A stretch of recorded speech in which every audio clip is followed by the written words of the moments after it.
So today we're going to work on smoother flight in manual mode with the Avata 2. Picked up a few tips that I wanted to share with you guys on just flying closer to the ground and the objects and turning and carving and this stuff like that, just to have better flights and better video with your Avata 2. So let's get into it.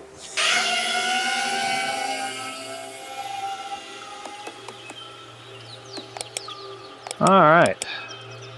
Let's hit pause here. Let's put this in manual mode. All right, first tip is camera angle. I find that anything below 20 degrees, it's really hard to stay low to the ground and get like this bouncy, floaty feeling when you're close to the ground. So I usually fly at 25 degrees, and that's what I like to fly at. As you can see, I can kind of get pretty close to the ground here and not have a bunch of wobbles. But if I were to bring this thing down to like 15 degrees, and I tried the same thing, get real slow and see how I'm drifting up, and I'm constantly having to adjust the throttle. This kind of bouncing is just really slow. And it's really hard to keep steady because you're constantly, especially in a turn, you're kind of just bouncing up and down, up and down. All right, so let's go back to 25 degrees. I had to scratch my face there for a minute. All right, so plus it gives you a little bit more speed and you're a little more stable flying low to the ground. All right, second tip is carving.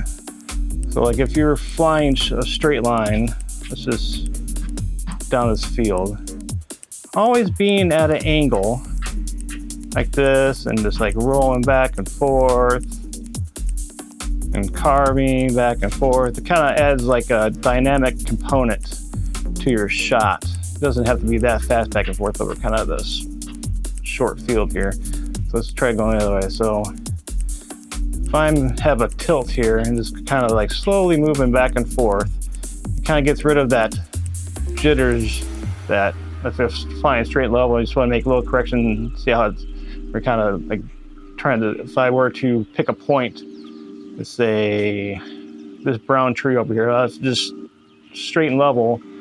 I'm kind of just always adjusting where I want to go, whereas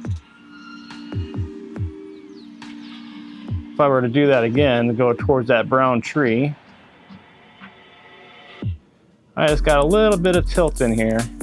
Now when I'm making back and forth, it gives a little bit of more dynamics going to that straight line compared to just flying straight and level. And if I get off course, I gotta make an adjustment here, make an adjustment here, make an adjustment here. So if you add that with being close to the ground, just these little tilts, and if you want to make a turn and you're already kind of into the turn, when you're skating back and forth like this or carving, some people call it skating, some people call it carving. And if I were to make a turn, then I'm already in the turn and I don't have to make the abrupt change. If I'm going straight, when I can make a right turn, then I got to make a right turn. But whereas if I'm already just kind of carving back and forth here, and I want to make a turn, then I'm already going into the turn and there's no abrupt movements, which is kind of nice. It makes for just a better shot in general. So straight and level, try to avoid it as much as possible. It just makes for a more dynamic shot if you're just always just kind of moving around. I mean, it doesn't have to be extreme, just little small movements back and forth. Add that to being close to the ground, really makes for some dynamic shots, something that people are going to want to watch. And for my third tip is the most used shot, I think, in FPV is the split S.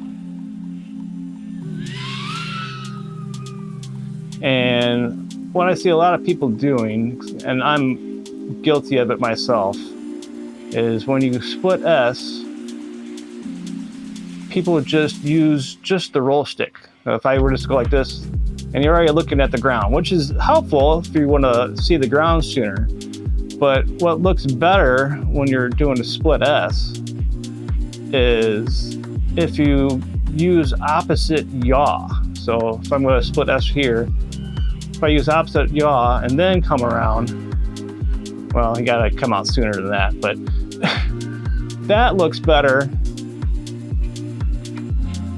than just that, where you're looking at the ground and then coming around. So when you roll, if you're doing left or right, you'll roll this, use opposite stick with the yaw and come around.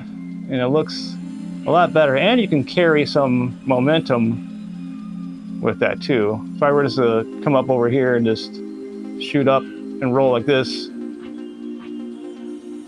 I don't really carry a whole lot of momentum, but if I go like this and then do this, then I'm really shooting past where I'm going. Ooh, have some yaw tumble there. But those are, I say, 3 tips that make for the smoother flight. Just keep a higher camera angle so you carry some speed and get some stability, and just kind of skating back and forth. That way you're already into your turn and there's no abrupt movements. And then just the roll thing. Don't just use the right stick when you roll. Use both sticks and go in the opposite directions. That was a bad one. And you want to roll around the camera, not around the drone. So that's about all I got for today. Make sure you like and subscribe, and we'll see you in the next video.